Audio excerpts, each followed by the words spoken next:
What's up everyone, it's Adam McInnis and we are back for another video reaction and song breakdown. Today's breakdown is going to be around EXO song Obsession. I saw in the comments that a lot of people were asking for it, so this will be my time to kind of break down everything that's going on, and this is the first time I'm ever hearing the song, which always excites me because then I have a fresh reaction to it. If you like this channel, if you like what I'm doing by breaking these songs down and giving you a little bit more explanation of how the song process is happening from a hit producer's point of view, then go ahead and hit the subscribe button and the like button so you can make sure you're notified for my next upcoming videos. I'm going to try and release at least 2 videos a week, so feel free also in the comments below to tell me what songs you'd like to see broken down in any genre, any song. I want to make sure I can show you the insider secrets and tips that are happening in all these songs. And if you want to get more in depth on how to write hit songs, how to understand the matrix that's actually going on the radio, then feel free to go ahead and grab my Billboard hit song checklist, which I'll put in the description below. Okay, let's get into it today.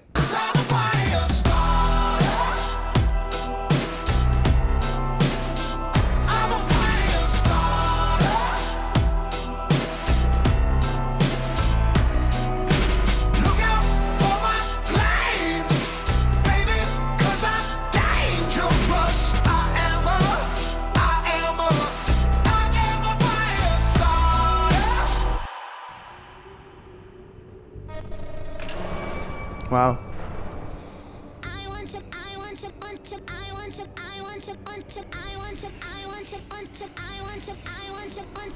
This is interesting.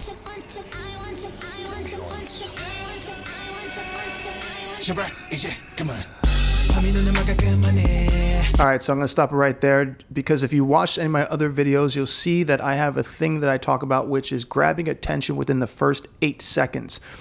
If you can grab someone's attention, let's say they're driving their car or they're at work and they put on their headphones and they listen to a song and all of a sudden it has what this is already doing, where it's captivating you, then you're going to be drawn into paying attention to where this song goes. And already I am. As far as the video, this is already a wild video. The set design, the color design, the even the subliminal things, it looks like they're kind of like in a prayer circle. It looks kind of ritualistic. Everything is very hyper. When I say hyper, I mean hyper sensitive with the lights and the sounds and the colors, and so all this stuff is all coming together. But from a musical standpoint, let's break that down. So right from the beginning, I'm going to play it again. You're going to hear some really interesting sounds, and I'm not talking about just the sound design that comes off of the foley, which is the sounds that you're using to be part of the visual, you know, like the whooshes and the jings, not that stuff. I'm talking about the actual sound of the song. So let's really look at that. Check it out. So that I want you.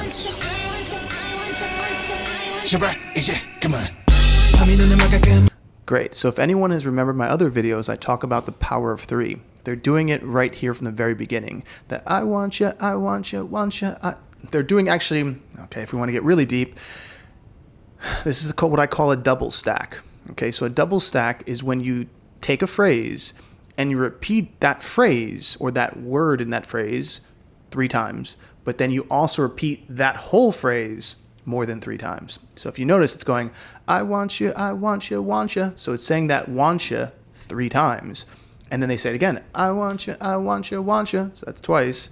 And they say it again, I want you, I want you, want you. I think this one they do it 4 times. So they're actually doing what I call as a double stack, which is you're taking a power of 3 and putting it in not only in the line, but in the full 4-bar phrase. Check it out.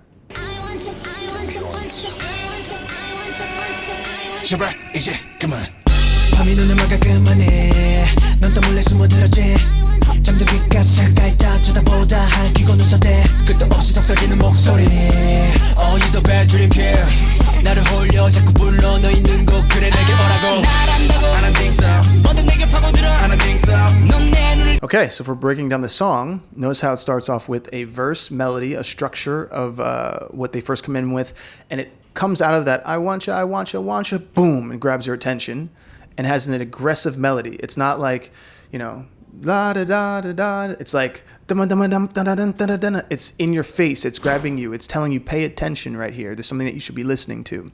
Now, once again, I don't know this language, but I understand song structure in any genre. So I'm seeing what they're doing. Now, notice when they went from that first 8-bar melodic phrase, they're now changing it to the next section. which is what I'm seeing right here.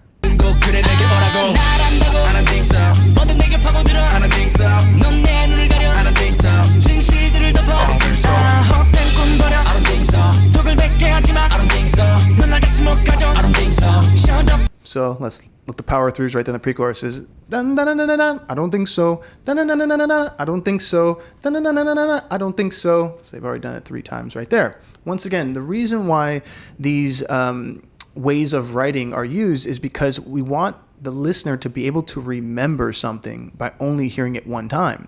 If it went da da da da da, I don't think so, and you just be like, wait, where? But if we can break it down to little sections, da da da da da, I don't think so, da da da da da, I don't think so.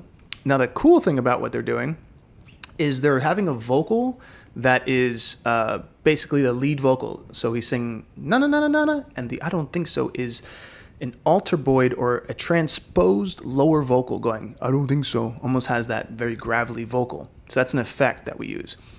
But what's happening in your mind or in your ear is actually going from high to low, to high to low, to high to low.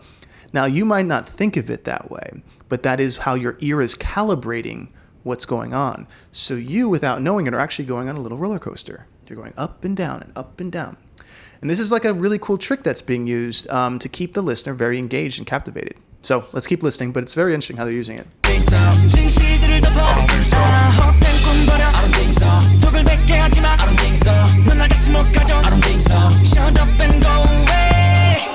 Okay, so this is really cool. So as they're going into the next section, they could have just kept saying, da da da da, I don't think so, da da da da, I don't think so, but they used a vocal note to carry it over. So they went, da da da da da, don't wait, boom. And now it's going to be a whole different change in melodic structure, once again, to keep the listener captivated. So the goal in writing hit songs is, especially when you're talking about writing songs for the masses, is to keep them interested every 8 bars with something unique and something different.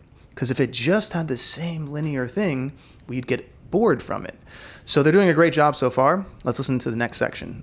I'm going to assume this next section is going to be their chorus. I don't know. I'm just assuming it because structurally we're around the 52-second mark, and usually you want to hit the chorus under a minute when you're writing songs like this.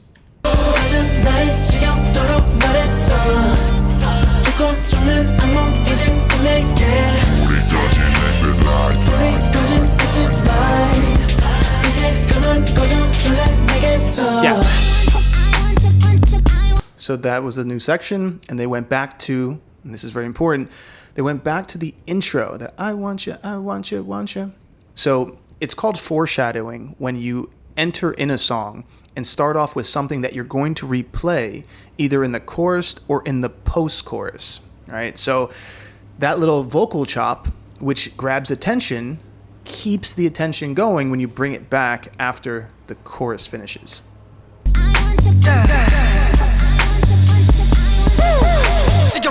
Okay, so we always talk about the transitional sounds. Right here it goes shh, woo, woo, woo. That's the part to say we're going into the next section, which is probably the second verse. We want to do something that keeps everyone's attention, because make sure they're still awake, it's still there. So let's raise it up and throw up a high sound. And now let's go into the second verse. I haven't listened to the song, but I'm going to assume, based on hearing the last 2 songs from EXO, that they're going to throw in something here that's going to be different, not following the same melodic structure of the first verse.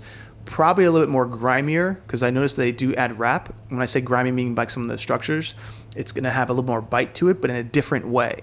So let's hear it. And sometimes they use the backbeat, I've noticed as well. So if they do that in this song, if they throw in a boom, boom, boom, cack, anything boom, boom, cack, and throw that backbeat, then I know that's part of their song structure. 그만해줘 내기 속에 쏟아대는 소리감을 let it blow 오감은 그것으로 쏠리고 곤두서고 들어온 나는 제멋대로 빚어 하늘을 뜬 채로 잠들면 소리가 씻으며 되는 the phantom. These melodies are crazy. Like, obviously this one is totally different from the first one, but I want everyone to hear something. So this thing I always talk about of tension and release. So right here when that second verse comes in, notice how all the instruments kind of drop out.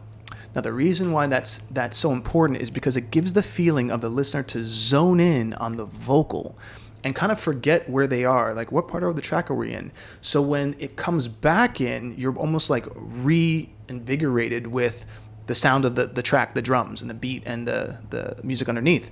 Now, I want everyone to pay close attention that they're bringing also back that I want ya, which is very, very clever to take something that's so catchy from the beginning and then slightly put it in the background. For anyone who has a really good ear, I want you to really listen carefully. When that beat comes back in, listen for that in the background going, I want you. It's very low, but you'll hear it now. So watch here, they drop all the sound out. 그만해줘 내기 속에 쏟아대는 소리가 let it blow 오감은 그것으로 쏠리고 곤두서고 들어온 나는 제멋대로 빚어 하나를 뜬 채로 잠들면 소리 없이 스며드는 the phantom I'm so sick 대로비 불이 켜지면 네가 사라져. That melody's crazy. That melody's wild. It's so quick, it's so intricate, and it's so perfectly delivered. And does that have a harmony on it? Let me listen.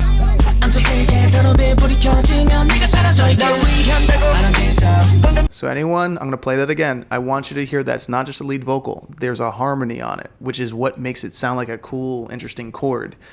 So let's see what notes they're doing. That's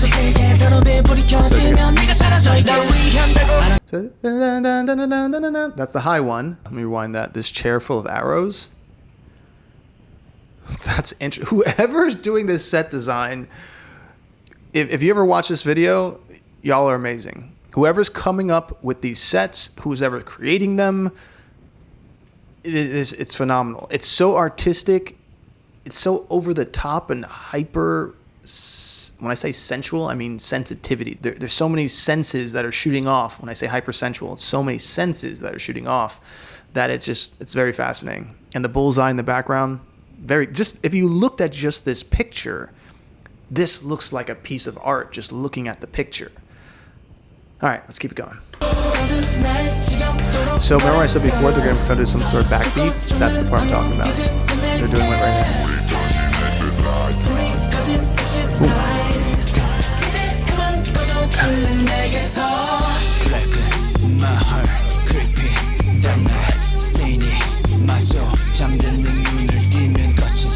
That's interesting. And now it's like full-on karate scenes. Like, what's going on? Are these guys doing the actual karate scenes? Or is this stunt doubles? What's happening here? And I'm a professional martial artist, so I'm looking at this and I'm like, are these guys doing everything? Are they singing, dancing, playing instruments, and now they're doing martial arts stunts?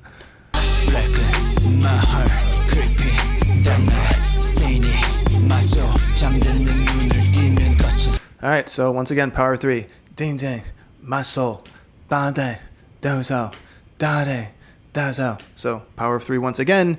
You're seeing it in each section. They're using it, and they're using it very cleverly. These are all interesting parts. And this is something that, it's fascinating whoever is writing this and producing it, because they are hyper aware of how to structure something so that way you feel like you're in a completely new section without having to do any kind of crazy musical changes yet. I mean, it's not like it's changed keys or completely changed the tempo. It's still following that foundation. Say what you like. Never mind.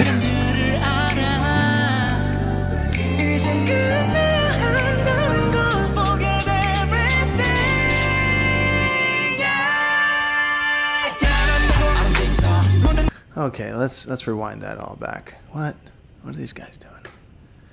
And this thing with the head coming out with the screen behind it, I mean, I'm not getting too deep here, but that visual of the head being cut or coming open and the screen being in it is very interesting when it comes to the world we live in now, where people are being programmed by a screen that's inside of them, and what they reflect into the world is usually a reflection of what they're learning. And sometimes what they're learning is not actually good for them. It's just they're watching it, because a lot of the things that we're absorbing nowadays are not being absorbed for our betterment. It's being absorbed from someone else's. It's someone who's creating some shocking material, or someone who wants to sell you something, and it's being put into your brain. You don't really even need it, nor do you actually want it in your life, but it's being stored there, and it's being reflected out into the life that you're living. So I don't know what there's subliminal meanings for what they're putting this in, but that one visual is very powerful.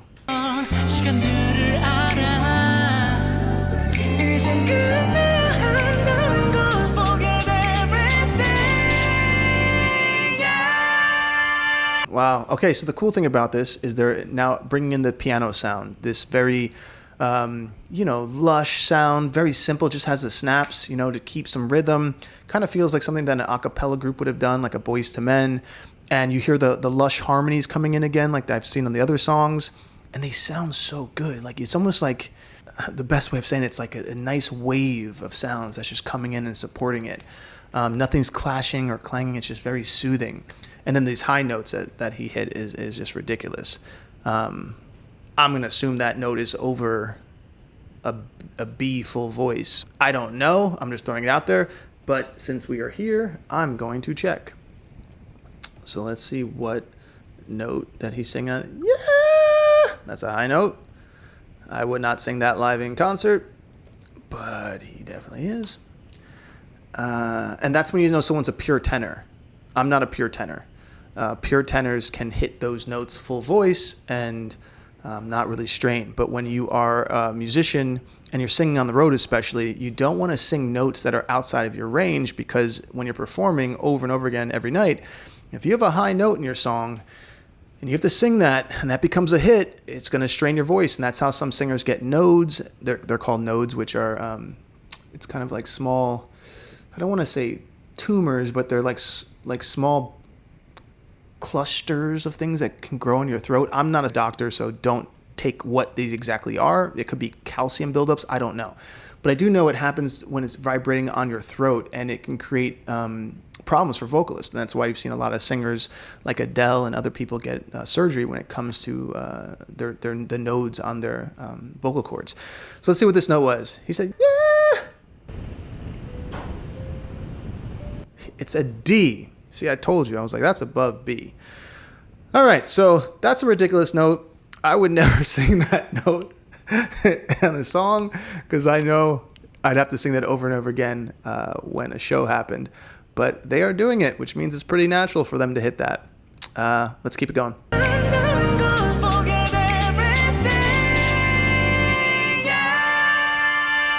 Okay, for everyone who wants to really get detailed, notice the harmony on it. You might be hearing the yeah, but listen to the note underneath it now. I'll tell you what it is. Yeah, you hear that? Yeah. I want you to focus in on that note. Yeah. All right, check it out.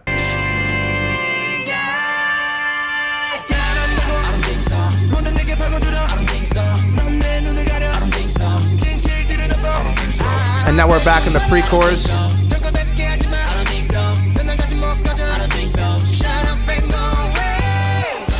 So once again, when they're leading into that pre-chorus into this chorus section, before he did da, da, da, da, way, he did that note that way. And I don't think there was a harmony on the first version. Once again, it's the first time I'm hearing this song. But let's go back to the first pre-chorus and see if there's a harmony on it. Check it out. Okay, see? Go away, way. So check it out. Didn't go away. Listen how there's no harmony that's visibly or audibly heard right here. There's a decapitator, which is like more of that metallic sound, but there's no vocal harmony. But here, they're adding sonic information. So they've already showed you the transition of that da-da-da way before. So now they're like, okay, if we're going to do it again, what can we add that gives it a little bit more presence in the person's ear without them really knowing it? Let's add some sonic information. And in this case, they're using a harmony. So listen to it real quick. And you'll hear it now. Shut up and go away. Listen to it one more time. Now you can hear it.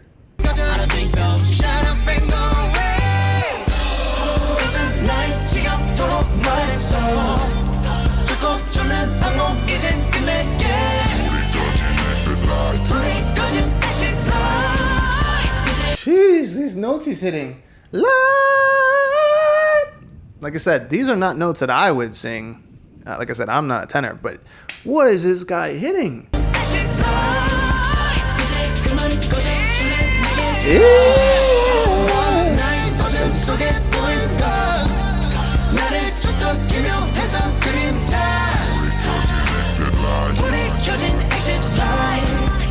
And the amounts of different set designs they're going into. It's like they're in an art gallery, they're in like and driving ATVs in the middle of the desert. And I'm wondering, and this sounds, most people are going to be like, oh, why is Adam even thinking about that? But I'm wondering the planning that goes into this. See, we get to experience the effect of what it's doing, but the amount of planning that must have gone into this, the amount of detailed planning that a team has to do is massive. When you have this many members in a group, when you have this many changes, you have this many set designs, you have this much wardrobe, and all this stuff is not cheap. So this is very, very, very scheduled and organized. So whenever I kind of look at these things, I'm looking at everything. And I know that behind everything we see is a group of people who are professionals who are trying to execute at the highest level for a reasonable budget. I mean, no one's like, yeah, just spend as much money as possible. It's always like, here's our budget. How do we make this thing in our brains turn into something that's reality? And you start putting together a team. So this is pretty wild.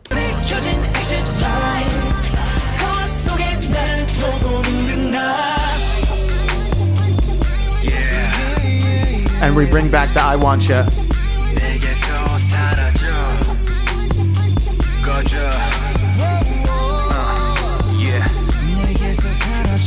Beautiful, beautiful. Now, one thing that's cool about this that I don't remember hearing before when we did the I Want Ya, I Want Ya, I Want Ya parts, and I want everyone to realize they basically did the I Want You as the foreshadow of what's going to be part of the hook. They put it again in the post, they put it again in the verses, they hit it in the backgrounds, and now they're ending with it, okay? So it's a nice little bow tie. It connects from start to finish without distracting the listener so much that you actually get annoyed by it. If anything, you're like, that part's cool. That's once again, if you look at my other videos when I talk about ear candy and earworms, they are mixing the two very well. But what I want to focus on is this guitar. It sounds like there's a guitar in the background or some sort of synth sound that sounds like a guitar with the I Want Ya. I think it's pretty cool. Yeah. Hear that? It's like, if I was to break down what I think this is, it's either some sort of synth that they're using, that they have a patch on, and they're affecting it with reverb and with a little bit of decapitator. Decapitator makes things sound real crunchy. Or they actually have a guitar that they're playing some of these notes on and then affecting that guitar with reverb, decapitator, and something else. So check it out.